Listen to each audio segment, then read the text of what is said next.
أعوذ بالله من الشيطان الرجيم بسم الله الرحمن الرحيم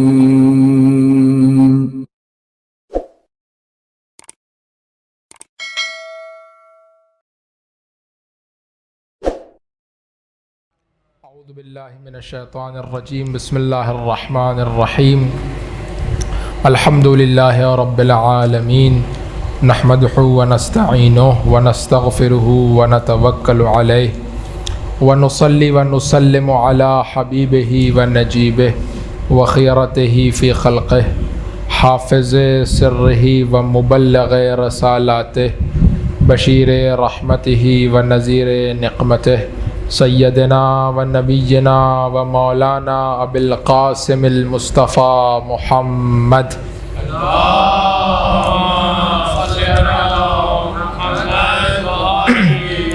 وعلی آلہ الاطیبین الاطہرین الانجبین الہداۃ المہدیین المعصومین المکرمین المظلومین الذین اذھب اللہ عنہم الرجس وطہرہم تطہیرا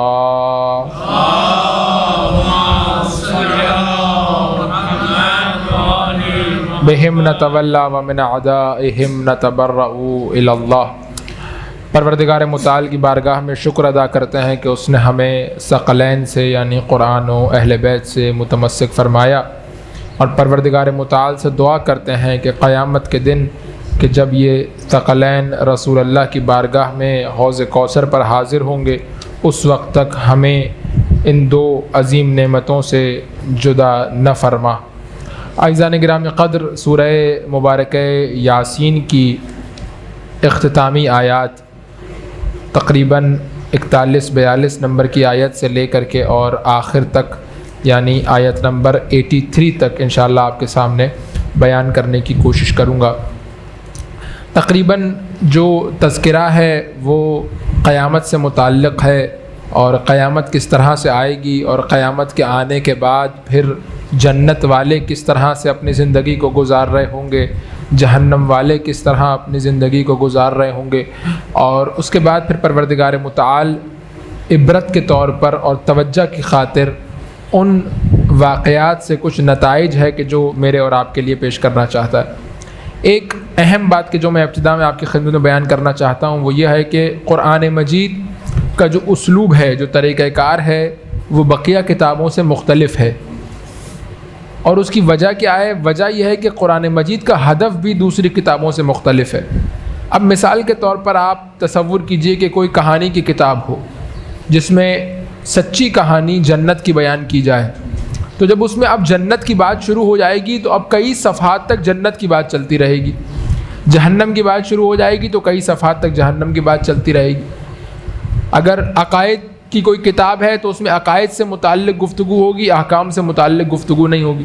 اگر احکام کی کوئی کتاب ہے تو اس میں نماز روزے کے احکام ہوں گے، توحید و نبوت کا ذکر نہیں ہوگا۔ تو دنیا کی لکھی ہوئی کتابیں اس طرح سے ہوتی ہیں، لیکن قرآن مجید کی خصوصیات میں سے جو ایک خاصیت ہے وہ یہ ہے کہ قرآن مجید تمام تر موضوعات کو ایک ساتھ بیان کرتا ہوا نظر آتا ہے۔ یعنی ابھی آپ دیکھیں گے آگے چل کر کے انشاءاللہ کہ جب آیتیں آگے بڑھیں گی تو اب قیامت کا تذکرہ ہو رہا ہے، لیکن اس کے درمیان انفاق کا تذکرہ آ جائے گا، جنت کا تذکرہ ہو رہا ہے، اس کے درمیان پروردگار کہے گا ہم نے تمہیں وعدہ نہیں لیا تھا تم سے، الم اعہد الیکم یا بنی آدم اللہ تعبدوا الشیطان، کہ تم شیطان کی پیروی نہیں کرو۔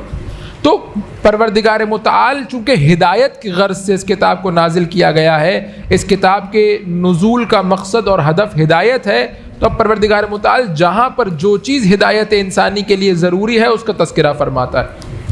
بات اس مقام سے شروع ہو رہی ہے کہ پروردگار متعال اپنی آیتوں میں سے، اپنی نشانیوں میں سے ایک نشانی کا تذکرہ کر رہا ہے، اور کہہ رہا ہے وَآیَةٌ لَهُمْ، ان کے لیے نشانیوں میں سے ایک نشانیہ یہ ہے کہ اَنَّا حَمَلْنَا ذُرِّيَّتَهُمْ فِي الْفُلْكِ الْمَشْحُونِ، کہ ہم ان کی ذریت کو کشتیوں میں پھراتے ہیں۔ اور پھر پروردگار متعال وَخَلَقْنَا لَهُم مِّن مِّثْلِهِ مَا يَرْكَبُونَ، اور پروردگار متعال کہہ رہا ہے اور بھی دوسری ایسی چیزیں کشتی جیسی ہم بناتے ہیں کہ جس میں یہ سوار ہوتے ہیں۔ وَإِن نَّشَأْ نُغْرِقْهُمْ فَلَا صَرِيخَ لَهُمْ وَلَا هُمْ يُنْقَذُونَ، اور اگر ہم السلام علیکم ورحمۃ اللہ، اگر ہم چاہیں، پروردگار متعال کہہ رہا ہے اگر ہم چاہیں تو کیا ہوگا، ہم ایک لمحے میں انہیں غرق کر سکتے ہیں، الا رحمتا منا ومتاعا الی حین۔ لیکن ہمارا طریقہ کار اور ہمارا اسلوب کیا ہے؟ ہمارا طریقہ کار اور ہمارا اسلوب یہ ہے کہ ہم ایک مقررہ وقت تک لوگوں کو مہلت دیتے ہیں، لوگوں کو مہلت دیتے ہیں۔ وہی آیت کہ جو حضرت زینب سلام اللہ علیہا نے دربار یزید میں جو خطبہ ارشاد فرمایا تھا، اس میں اس آیت کو وہاں پر حضرت زینب سلام اللہ علیہا نے تلاوت کیا تھا کہ وَلَا يَحْسَبَنَّ الَّذِينَ كَفَرُوا إِنَّمَا نُمْلِي لَهُمْ خَيْرٌ لِّأَنفُسِهِمْ، کہ یہ جو ہم مہلت دیتے ہیں، جو لوگ کفر اختیار کیے ہوئے، یہ نہ سمجھیں کہ ہم مہلت دے رہے ہیں یہ ان کے لیے بہتر ہے، یہ نہ سمجھیں۔ وَلَا يَحْسَبَنَّ الَّذِينَ كَفَرُوا إِنَّمَا نُمْلِي لَهُمْ خَيْرٌ لِّأَنفُسِهِمْ إِنَّمَا نُمْلِي لَهُمْ لِيَزْدَادُوا إِثْمًا، ہم ان کو مہلت اس لیے دیتے ہیں تاکہ یہ ذرا ان کے اندر جو چھپا ہوا ہے وہ آشکار ہو، وہ باہر آئے، جو فکر ان کے اندر پنپ رہی ہے، جو بات ان کے دل میں چھپی ہوئی ہے، اگر ہم مہلت نہیں دیں گے تو پتہ کیسے چلے گا کہ یزید کون ہے اور حسین کون ہے؟ ہم مہلت اس لیے دیتے ہیں تاکہ یزیدیت یزید کے اندر سے نکل کر کے باہر آئے اور محمدیت حسین کے اندر سے نکل کر کے باہر آئے، ہم اس لیے مہلت دیتے ہیں۔ انما نملی لہم خیر لانفسہم، یہ گمان نہ کریں کہ ان کے لیے بہتر ہے، انما نملی لہم لیزدادوا اثما، ہم اس لیے ان کو مہلت دیتے ہیں تاکہ یہ ذرا اپنے اندر کی کیفیات کو باہر اظہار کریں لوگوں کے سامنے، اور یہ سمجھیں کہ یہ بہت بڑے ہیں، ان کا کوئی کچھ نہیں بگاڑ سکتا، اور جب یہ تصور آئے گا تو اپنے اندر کی کیفیت کو باہر ظاہر کریں گے، اور جب ظاہر کریں گے تب ان کا چہرہ لوگوں کے سامنے آشکار ہوگا۔ یہ پروردگار متعال کی سنتوں میں سے ایک سنت ہے، اسی سنت کو پروردگار اس مقام پر بھی بیان کر رہا ہے، الا رحمتا منا ومتاعا الی حین، ہم ایک مقررہ وقت تک ان کو مہلت دیتے ہیں۔ پھر اس کے بعد پروردگار متعال، اب آپ دیکھیے کیا تذکرہ ہو رہا ہے، کشتی کا تذکرہ ہو رہا ہے۔ پروردگار اپنی آیتوں میں سے ایک آیت کو، اپنی نشانیوں میں سے ایک نشانی کو بیان کر رہا ہے، لیکن فوری طور پر پروردگار متعال کیا کر رہا ہے؟ جھنجھوڑ رہا ہے فطرت کو۔ وَإِذَا قِيلَ لَهُمْ اتَّقُوا مَا بَيْنَ أَيْدِيكُمْ وَمَا خَلْفَكُمْ لَعَلَّكُمْ تُرْحَمُونَ، ہم ان سے کہتے ہیں کہ اپنے آگے سے آنے والے عذاب سے بھی بچو، اپنے پیچھے سے آنے والے عذاب سے بھی بچو۔ یہاں پر مفسرین نے اس جانب اشارہ فرمایا ہے کہ آگے سے آنے والا عذاب یعنی گناہوں کے وہ اثرات کے جو دنیا میں ظاہر ہو جاتے ہیں، کیونکہ بعض گناہ ایسے ہیں جس سے متعلق روایات نے بیان کیا کہ اس کا عذاب پروردگار متعال دنیا میں دے دے گا۔ ان عذابوں میں سے ایک عذاب جو ہے وہ کیا ہے کہ اگر کوئی شخص کسی اور کی ناموس پر نگاہ ڈالے گا، یعنی کسی اور کی ناموس پر حرام نگاہ ڈالے گا، کہ یہ ان گناہوں میں سے ہے کہ پروردگار متعال اس کے عذاب کو قیامت کے دن تک ملتوی نہیں کرتا، بلکہ دنیا میں ہی پروردگار اس کا بدلہ اس کو عطا کرتا ہے۔ ان عذابوں میں سے ایک عذاب پروردگار کہہ رہا ہے ہم نے ان سے کہا تھا کہ بچو، ان سے کہا گیا کہ بچو اس عذاب سے جو تمہارے سامنے سے آ رہا ہے، وما خلفکم جو تمہارے پیچھے سے آ رہا ہے۔ اس کے بعد پروردگار متعال، صلوات پڑھیے محمد و آل محمد پر، کہہ رہا ہے ہماری کوئی آیت ایسی نہیں ہے کہ جب نازل ہو تو یہ اس سے منہ موڑ لیتے ہیں، ہم اپنی جو بھی نشانی بھیجتے ہیں یہ اس نشانی سے منہ موڑ لیتے ہیں۔ نشانی سے منہ موڑنے کا مطلب کیا ہوتا ہے؟ نشانی سے منہ موڑنے کا مطلب یہ نہیں ہوتا کہ آپ واقعا نشانی سے منہ موڑ لیں، نشانی سے منہ موڑنے کا مطلب یہ ہوتا ہے کہ نشانی سے نشانی والا کام نہ لیا جائے، نشانی سے نشانی والا کام نہ لیا جائے، یہ ہے نشانی سے منہ موڑنا۔ مثال کے طور پر ایک مقام پر ایک نشانی لگی ہوئی ہے کہ آپ نے اگر نمائش کی طرف جانا ہے تو وہ رستہ ادھر ہے، ایک بورڈ لگا ہوا ہے۔ اس نشانی کا تقاضا کیا ہے؟ اس نشانی کا تقاضا یہ ہے کہ یہ نشانی جس لیے لگائی گئی ہے آپ اس سے ہی کام لیجئے۔ اگر آپ اس کی چھاؤں میں بیٹھ جائیں اور آپ کہیں کہ یہ جو بورڈ ہے اس کی چھاؤں مجھے بہت پسند ہے، میں اس کی چھاؤں میں بیٹھ جاؤں گا، دھوپ سے اپنے آپ کو بچاؤں گا، تو گویا آپ نے نشانی سے منہ موڑ لیا۔ آپ اس سے استفادہ کر رہے ہیں لیکن نشانی سے منہ موڑ لیا۔ کیوں؟ کیونکہ نشانی سے نشانی والا کام نہیں لے رہے۔ پروردگار متعال کہہ رہا ہے جب ہم نشانیاں بھیجتے ہیں، ہم کہتے ہیں دیکھو یہ پہاڑ کس نے خلق کیا، یہ بیابانوں کو کس نے خلق کیا، صحراؤں کو، دریاؤں کو، سمندروں کو، تمہارے نفس کو، وفی الآفاق وفی انفسہم، ہم نے آفاق میں بھی ان کے لیے نشانیاں رکھی، ان کے اپنے نفسوں میں بھی ان کے لیے نشانیاں رکھی۔ استعمال کرتے ہیں اپنے ہاتھ کو لیکن سوچتے نہیں ہیں کہ اس کا بنانے والا کون ہے۔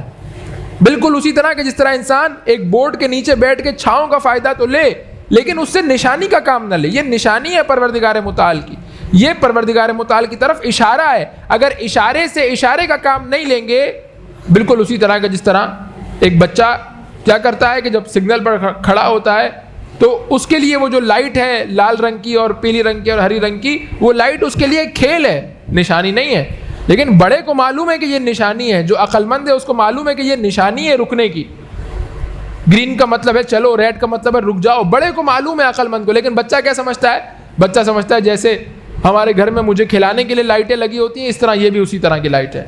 بچے کے اندر اتنا عقل و شعور نہیں ہوتا، وہ سمجھتا ہے یہ مجھے بہلانے کے لیے لائٹیں لگائی ہیں سڑک پر. لیکن بڑا جو عقل مند ہوتا ہے وہ نشانی سے نشانی والا کام لیتا ہے. بچہ کیا ہوتا ہے؟ نشانی کو دیکھ رہا ہوتا ہے لیکن نشانی کو نشانی نہیں سمجھ پا رہا ہو. اسی طرح وہ انسان کے جو عقل و شعور رکھتا ہے، جو پروردگار متعال کی ذات میں غور و فکر کرتا ہے، وہ انسان جب نشانی کو دیکھتا ہے تو نشانی کو دیکھ کر کے اس کو نشانی سمجھتا ہے، بقیہ کھیل تماشا سمجھتا ہے. بالکل اس بچے کی طرح جس طرح وہ بچہ بھی اس لائٹ کو کھیل تماشا سمجھتا ہے. پروردگار متعال کہہ رہے جب ہم ان سے کہتے ہیں کہ نشانیوں میں غور کرو، یہ منہ موڑ لیتے ہیں. اس کے بعد پروردگار ایک بات کی طرف اشارہ کر رہا ہے کہ جو شاید طول تاریخ میں یہ بات اتنی ریپیٹڈلی بیان ہوئی ہے کہ قرآن مجید نے اس کو بیان کیا. کہا کہ جب ہم ان سے کہتے ہیں نا کہ جو اللہ نے تمہیں رزق دیا ہے، اس میں سے 2 لوگوں کو جو اللہ نے تمہیں دیا ہے. اچھا، اب پروردگار متعال یہاں پر بہت دقت کے ساتھ گفتگو فرما رہا. پروردگار یہ نہیں کہہ رہا ہے کہ جو تمہارے پاس ہے اس میں سے 2 اللہ کے راہ میں، نہیں، جو اللہ نے تمہیں دیا ہے اس میں سے 2 اللہ کے راستے میں. یعنی کیا؟ یعنی پہلے اپنا کانسیپٹ کلیئر کرو. اپنا کانسیپٹ یہ مت رکھو کہ یہ میرا ہے اور میں اللہ کے راستے میں دے رہا ہوں. نہیں، یہ اللہ کا ہے اور اللہ کے راستے میں دے رہے ہو. یہ فکر اپنی تبدیل کرو، یہ کانسیپٹ اپنا صحیح کرو. تمہارا ہے ہی نہیں.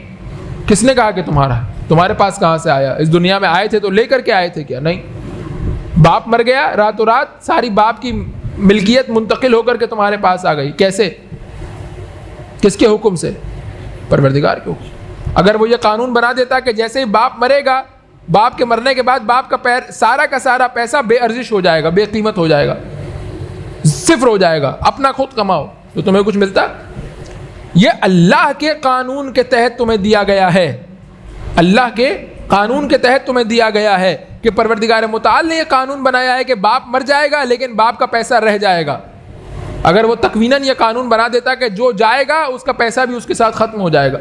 جو مر گیا آپ نے اس کا تجوری کھولی، دیکھا اب کچھ بھی نہیں، کل تک رکھا ہوا تھا، زندہ تھا، آج مر گیا، ختم ہو گیا. پروردگار اس کو ختم کر دیتا، کیا ہوتا؟ تمہیں کچھ بھی نہ ملتا. یہ اللہ کے تکوینی قوانین کے تحت تمہیں ملا ہوا ہے، پروردگار متعال کے قوانین کے تحت تمہیں ملا ہے. تو جو اللہ کے قانون کے تحت تمہیں ملا ہے وہ اللہ کا دیا ہوا ہے، اس میں سے اللہ کے راستے میں دو. تو اب یہاں پر پروردگار کہتا ہے کہ یہ بہانہ کیا کرتے ہیں، ریزن کیا دیتے ہیں کہ اگر خدا ان کو دینا چاہتا تو خدا ان کو خود دے دیتا، ہم کیوں دیں؟ جب خدا نے نہیں دیا تو ہم کون ہوتے ہیں اللہ کے معاملات میں دخالت کرنے والے، اور جس کو اللہ نے نہیں دیا اس کو ہم دیں. اب دیکھیں یہ وہ اسٹیٹمنٹ ہے، وہ ریزن ہے کہ جس کو کرٹیسائز کر رہا ہے قرآن مجید اور کہہ رہا ہے کہ یہ مذموم اسٹیٹمنٹ ہے، یہ قابل مذمت ہے. اور قرآن مجید اس کو تذکرہ کر رہا ہے کہ یہ طول تاریخ میں جن کو پروردگار عطا کرتا ہے ان کا بیہیویئر اور ان کا رویہ یہ ہوتا ہے کہ وہ ایسے افراد کے ساتھ کہ جو تنگ دست ہوتے ہیں، جن کے پاس نہیں ہوتا، ان کے ساتھ اس طرح کا بیہیویئر اپناتا ہے پروردگار متعال. اب دیکھیے، میں نے آپ کی خدمت میں بیان کیا تھا ابتدا میں کہ قرآن مجید کیا کرتا ہے، قرآن مجید احکام کو عقائد کے ساتھ جوڑ کر کے بیان کرتا ہے. اب ساری بات کیا چل رہی ہے؟ انفاق کی بات چل رہی ہے. انفاق کی بات کے ساتھ ساتھ پروردگار متعال نے فوری طور پر کیا کہا؟ وَيَقُولُونَ مَتَىٰ هَٰذَا الْوَعْدُ إِن كُنتُمْ صَادِقِينَ. ایک تو انفاق کا انکار کرتے ہیں، دوسرا قیامت کا انکار کرتے ہیں. کہتے ہیں کب آئے گا وہ جو رسول وعدہ دے رہے ہیں قیامت، وہ کب آئے گی؟ کل آئے گی، پرسوں آئے گی، اگلے ہفتے، اگلے مہینے، کب آئے گی؟ اب پروردگار متعال قیامت سے متعلق گفتگو شروع کر رہا ہے. کہہ رہا ہے کہ ایک صیحۃ واحدۃ، ایک چیخ ہوگی، اور اس ایک چیخ کے نتیجے میں تاخذہم وہم یخصمون، یہ اپنے بازاروں میں اپنے چھوٹے چھوٹے مسئلوں پر لڑ رہے ہوں گے. کوئی سبزی کے دام کم کروا رہا ہوگا، کوئی فروٹ کے دام کم کروا رہا ہوگا، کوئی چپل خرید رہا ہوگا، کوئی کپڑے خرید رہا ہوگا. یہ اپنے بازاروں میں بیٹھ کر کے اپنی زندگی میں چھوٹے چھوٹے مسئلوں پر لڑ رہے ہوں گے. اور ایسے میں ایک چیخ آئے گی تاخذہم، اور ان کو اس طرح سے اپنی گرفت میں لے لے گی کہ ان کو پتہ بھی نہیں چلے. کہ جس کو قرآن مجید نے ایک اور مقام پر اس طرح سے بیان کیا کہ وَأَخَذْنَاهُمْ بَغْتَةً، کہ ہم ایسے اچانک سے ان کو جو ہے نا گرفت میں لے لیں گے کہ پتہ بھی نہیں چلے گا کہ کیا ہوا. 1 منٹ کے اندر ان کی ساری زندگی تبدیل ہو جائے گی. یہ چھوٹے چھوٹے مسئلوں پر لڑ رہے ہوں گے، اپنی عام روٹین لائف گزار رہے ہوں گے، اپنی زندگی گزار رہے ہوں گے. کوئی بازار میں کھڑا ہوا کچھ خرید رہا ہوگا، کوئی کچھ بیچ رہا ہوگا، کوئی اپنے گھر میں بحث کر رہا ہوگا، کوئی اپنی زوجہ کے ساتھ بحث کر رہا ہوگا، کوئی اپنے بچوں کو ڈانٹ ڈپٹ کر رہا ہوگا. تأخذهم وهم يخصمون، یہ اپنے چھوٹے چھوٹے معاملات میں خصومت اختیار کیے ہوئے ہوں گے اور پروردگار ان کو ایک لمحے کے اندر اپنی گرفت میں لے لے گی۔ پھر پروردگار کہتے ہیں فلا یستطیعون توصیۃ ولا الی اہلہم یرجعون، نہ وصیت کی مہلت ملے گی، نہ اپنے اہل خانہ کی طرف واپس پلٹ کر کے جانے کی مہلت ملے گی، کوئی مہلت نہیں۔ آپ دیکھیے سب سے بڑی عبرت جو انسان کی زندگی میں ہے وہ ہے موت۔ انسان کتنا اپنے سامنے دیکھتا ہے کہ باپ ماں، گھر کے بزرگ، ساتھ کے دوست احباب جو اپنے ساتھ زندگی گزار رہے تھے، اس کی طرح چل رہے تھے، پھر رہے تھے، کھا رہے تھے، تمام طرح اعمال اس کی طرح انجام دے رہے تھے، کیسے ایک لمحے کے اندر ان کی زندگی ختم ہو جاتی۔ اسی لیے کہا گیا کہ جب دنیا داری تمہارے اندر پیدا ہو اور محبت دنیا پیدا ہو تو روایات نے کہا کہ قبرستان جاؤ اور قبرستان جا کر کے وہاں پر بیٹھو کسی قبر کے کنارے پر اور دیکھو کہ یہ بھی تمہارے جیسا تھا جو اس قبر میں سو رہا۔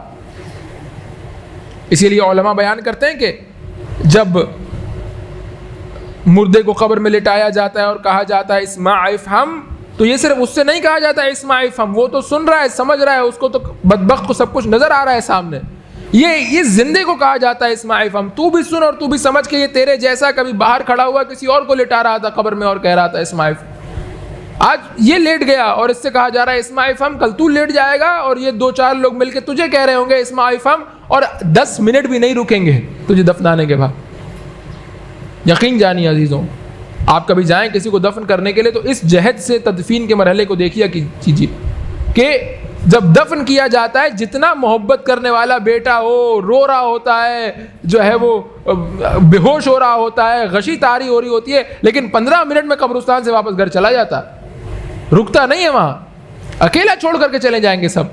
وہاں کون ہوگا؟ انسان اور انسان کے اعمال کہ جو اس نے اس دنیا سے اس دنیا کے لیے بھیجے۔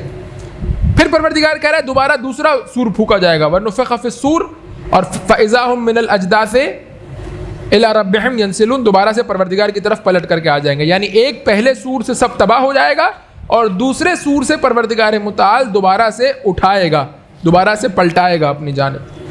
اب اس کے بعد وہ کہیں گے قالوا یا ویلنا، کیا ہو گیا، من بعثنا من مرقدنا ھذا، کس نے ہمیں قبروں سے اٹھا لیا؟ یہ تو وہی ہے کہ یہ تو وہی وعدہ ہے کہ جو انبیاء اور مرسلین جو وعدہ دیا کرتے تھے وہ وعدہ سچ ہو گیا۔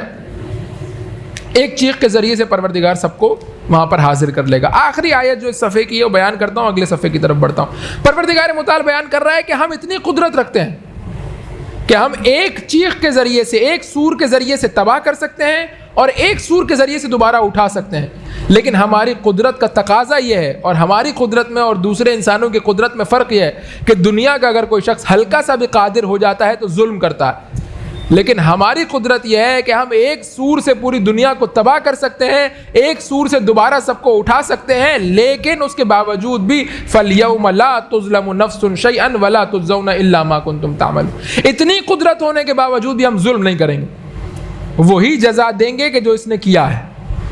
یعنی اگر کسی کے پاس اتنی قدرت ہو کہ ایک سور کے ذریعے سے وہ، اور سور تو کیا ہے، آپ آگے چل کر کے جب یہ سورہ ختم ہوگا تو اس مقام پر وہ آیت آئے گی، میں وہاں پر آپ کی خدمت میں بیان کروں گا کہ سور پھونکنا تو ایک عمل ہے پروردگار کے یہاں، تو عمل کی ضرورت نہیں۔ اذا اراد شیئا ان یقول له کن فیکن، جس کے پاس اتنی قدرت ہو، دنیا میں کسی کے پاس ایک جو ہے وہ گھر کے بڑے کے پاس ایک 2-4 کمرے کے گھر کی قدرت آ جاتی ہے تو کیا جو ہے نا فرعون بنا پھرتا ہے گھر کے اندر۔ کسی کے پاس کوئی مسجد کا صدر منتخب ہو جاتا ہے تو کس طرح سے امام بارگاہ کا صدر منتخب ہو جاتا ہے تو کس طرح سے جو ہے نا وہ سریا آ جاتا ہے گردن میں۔ کسی جو ہے نا وہ علاقے کا ایم پی ہے، ایم این اے بن جاتا ہے تو کس طرح سے جو ہے نا وہ لوگوں کو حقیر سمجھتا ہے۔ اتنی قدرت پر انسان ظلم کرتا۔ قرآن مجید کیا کہہ رہا ہے؟ قرآن مجید کہہ رہا ہے کہ اتنی قدرت رکھنے کے باوجود بھی پروردگار متعال قیامت کے دن ظلم نہیں کرے گا کسی کے ساتھ، عدل سے برتاؤ کرے، لیکن اس کا عدل بھی ہمارے لیے قابل برداشت نہیں ہے۔ اسی لیے کیا کہا گیا کہ پروردگار سے دعا مانگو۔ کیا دعا مانگو؟ پروردگار عاملنا بفضلک ولا تعاملنا بعدلک، پروردگار تو اپنے عدل کے ساتھ پیش مت آنا، اپنے فضل کے ساتھ پیش آنا۔ صلوات پڑھیے محمد و آل محمد پر۔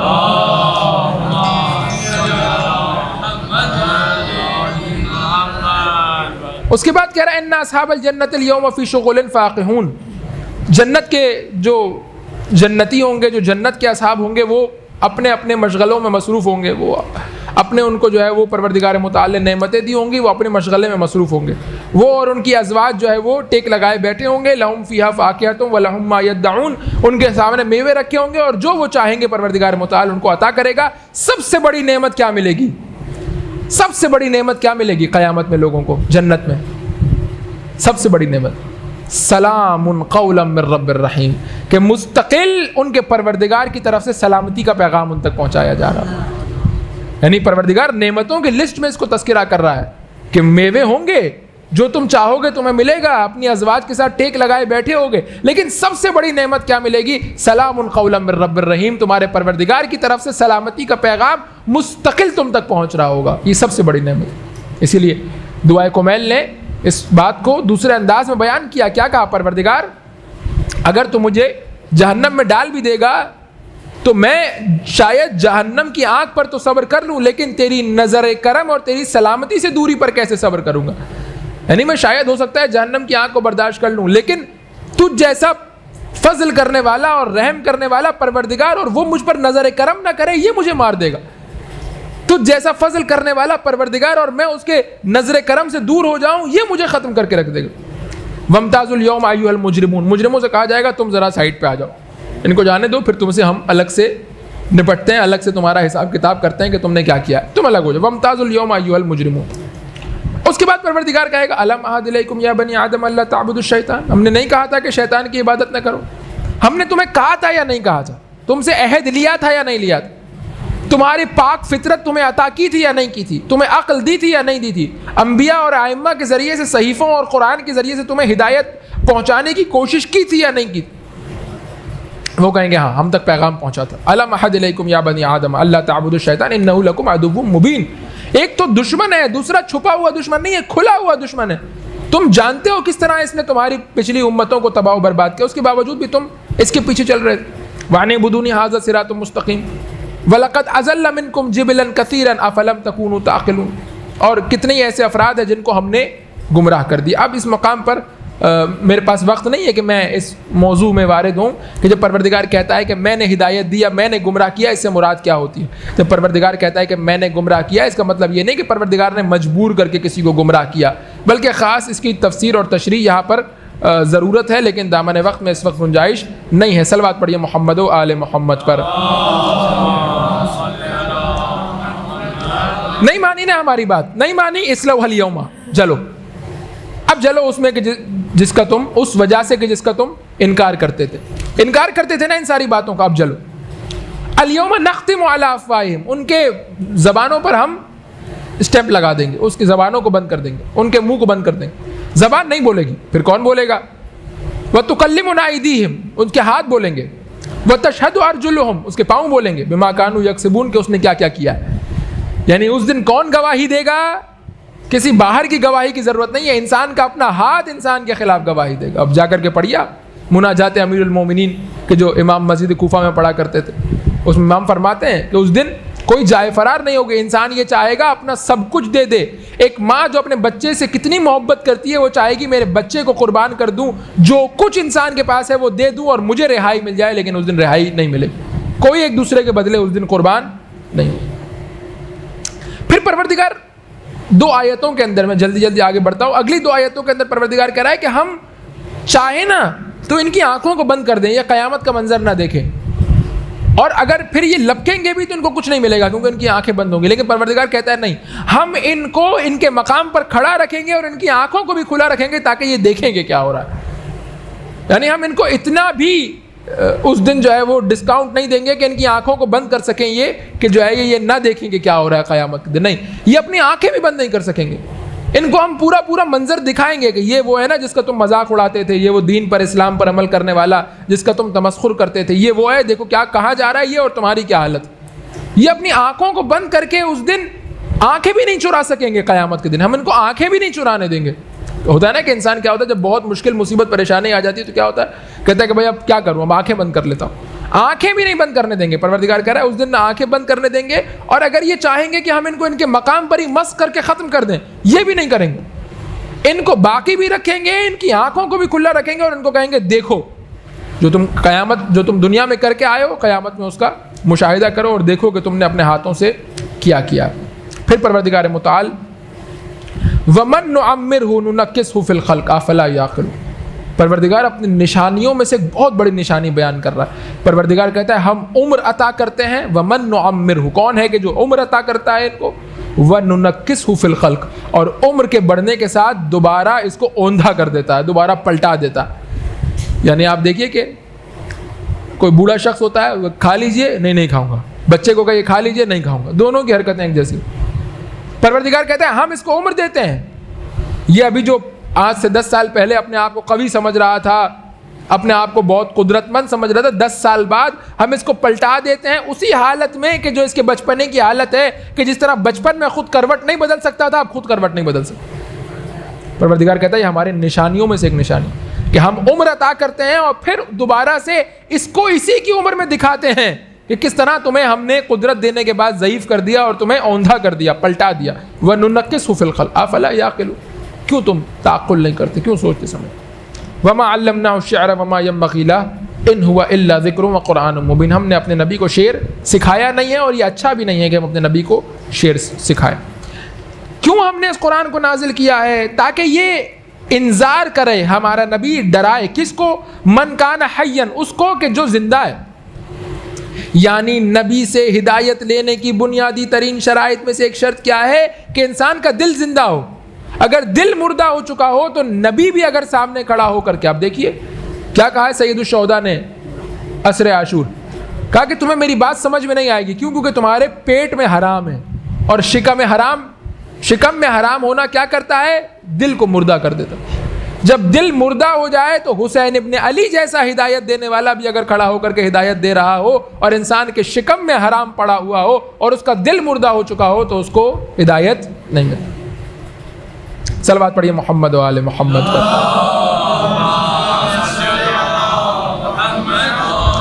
اس کے بعد پروردگار متعال جانوروں کا تذکرہ کر رہا ہے کہ ہم نے ان کے لیے جانوروں کو خلق کیا ہے.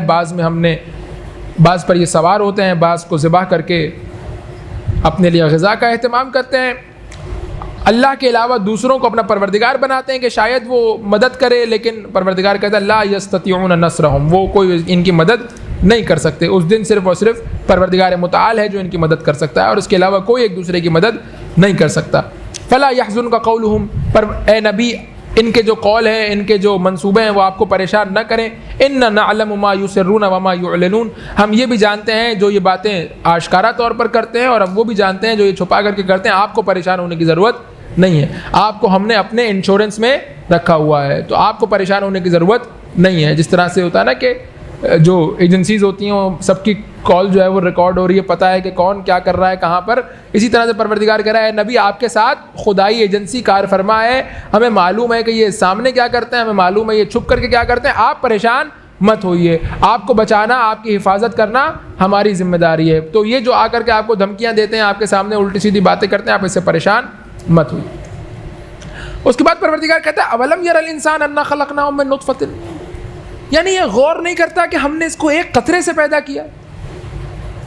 یعنی واقعاً غور نہیں کرتا کہ ہم نے، یعنی آج ہمارے سامنے فائزہ ہوا خصیم مبین، ہمارے سامنے جھگڑالو بن کے آ گیا، ہمارے سامنے جھگڑا کر رہا ہے، ہمارے جو ہے وہ نبی کا انکار کر رہا ہے. کہ غور نہیں کرتا کہ یہ کیا تھا جو قرآن مجید سورہ مبارکہ حل اتی کی آیتیں بیان کرتی ہے کہ حل اتی علی الانسان حین من الدہر لم یکن شیئا مذکورا، تم قابل تذکرہ نہیں تھے، کوئی تمہارا نام نہیں لیتا تھا، کسی کو پتہ نہیں تھا تم کون ہو. ہم نے تمہیں قابل تذکرہ بنایا، ہم نے تمہیں ایک نطفے کے ذریعے سے قابل تذکرہ بنایا. یعنی جب تک باپ کے صلب میں تھے قابل تذکرہ نہیں تھے، جیسے ہی باپ کے صلب سے ماں کے رحم میں آئے تو وہ ایک قطرہ جو منتقل ہوا تم قابل تذکرہ بن گئے. ہم نے تمہیں قابل تذکرہ بنایا اور اب تم ہمارے سامنے جھگڑا کرنے کے لیے آ گئے ہو، ہمارے سامنے نافرمانی کرنے پر آ گئے. اور اس کے بعد پروردگار کہتا ہے وَضَرَبَ لَنَا مَثَلًا وَنَسِیَ خَلْقَهُ، ہمارے سامنے مثالیں دیتے ہیں کہ دیکھو یہ چیز تباہ ہو گئی، دوبارہ صحیح ہو سکتی ہے؟ نہیں ہو سکتی، تو اللہ کیسے زندہ کرے گا؟ پروردگار کہتا ہے ہمارے سامنے مثالیں دیتے ہیں وَنَسِیَ خَلْقَهُ، اور اپنی خلقت کو فراموش کر بیٹھتے ہیں. قَالَ مَن یحیی العظام وَهِیَ رَمِیمٌ، کون ہے کہ جس نے پہلی دفعہ اس کو زندہ کیا تھا؟ قُلْ یحیی الذی انشأها، قَالَ مَن یحیی العظام، وہ کہتے ہیں کہ کون ہے کہ جو ان ہڈیوں کو زندہ کرے گا؟ تو پروردگار کہتا ہے قل، اے حبیب آپ ان سے کہہ دیجئے وہی زندہ کرے گا جس نے پہلی دفعہ زندہ کیا تھا.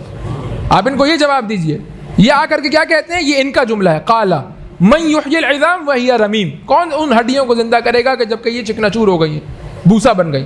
پروردگار کہہ رہا ہے قل یحیی الذی انشأ اول مرۃ، جس نے پہلے کس نے کیا تھا؟